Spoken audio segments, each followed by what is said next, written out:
Their obsession is to transform the rest of the world into carbon copies of themselves. And in order to further this process of transformation of mankind into carbon copies of themselves, they bring to the world something called globalization. The whole world becomes connected. The whole world becomes interconnected. And as the world becomes interconnected, television is used as the master instrument for brainwashing the rest of mankind and causing mankind to become copycats of the West.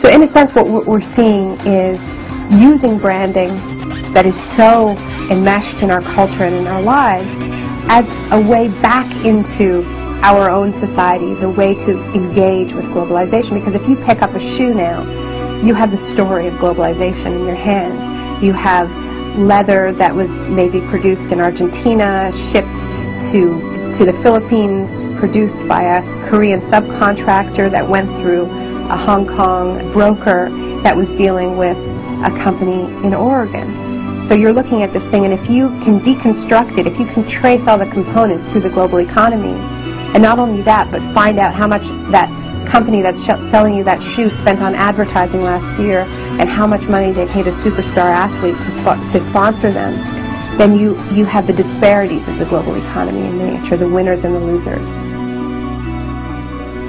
What we've seen in the past 6 years is an explosion of brand-based investigative activism, where you have campaigners that have peeled or looked behind the brand, peeled away the facade to see how the goods are produced.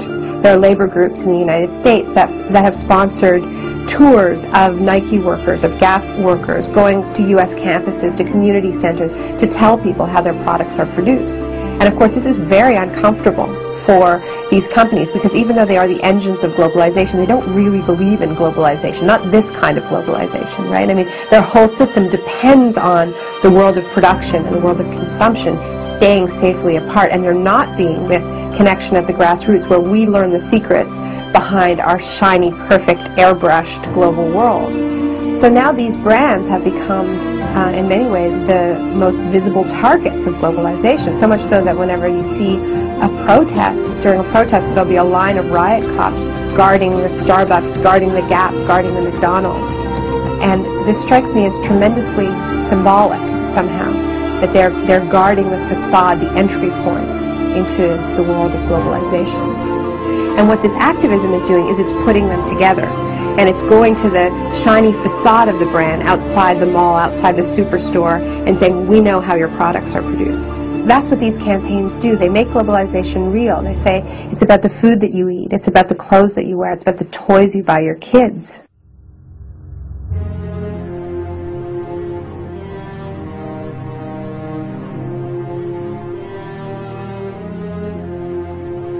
Globalization is a system that ties in industries from around the world to be working for the same business interests.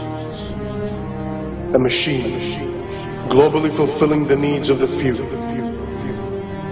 teaching you that humanity will perish without it.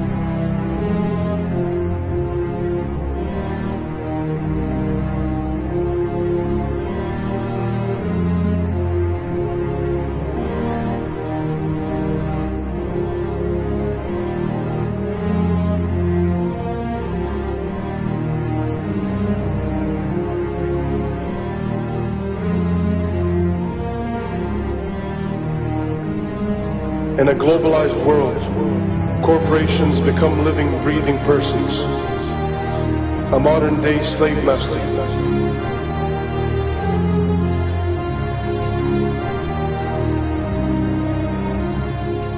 These are a special kind of persons which are designed by law to be concerned only for their stockholders. and not say what are sometimes called their stakeholders, like the community or the workforce or whatever.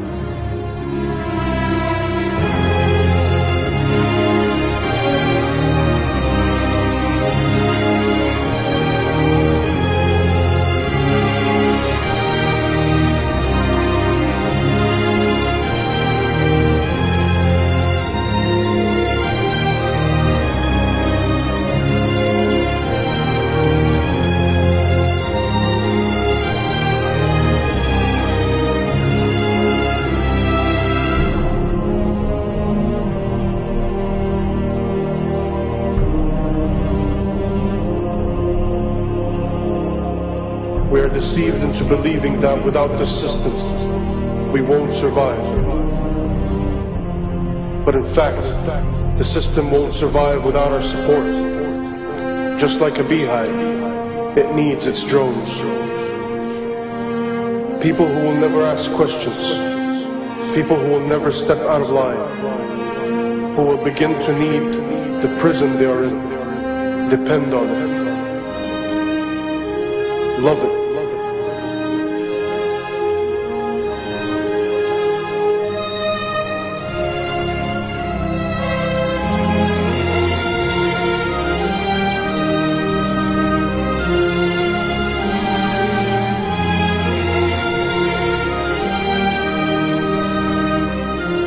Have we lost our humanity? Have we become the gears of the machine?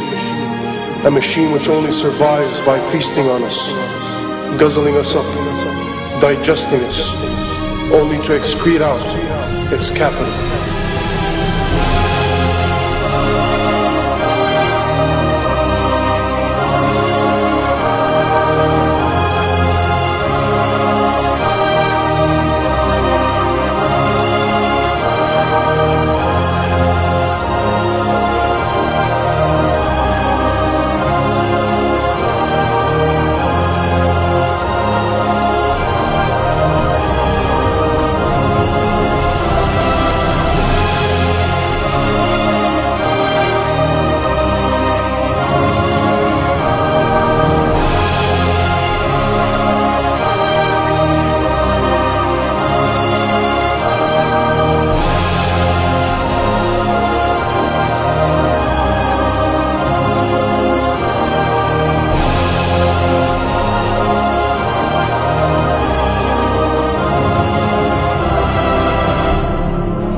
The mistake that a lot of people make when they think about corporations is they think, corporations are like us. General Electric is a kind old man with lots of stories. Nike. Young. Energetic. Microsoft. Aggressive. McDonald's. Young. Outgoing. Monsanto. Immaculately dressed. Disney. Goofy.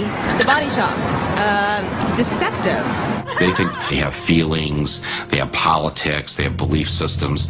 They really only have one thing, the bottom line. How to make as much money as they can in any given quarter. That's it. Of course they make a profit, and it's a good thing. That's the incentive that makes capitalism work, to give us more of the things that we need.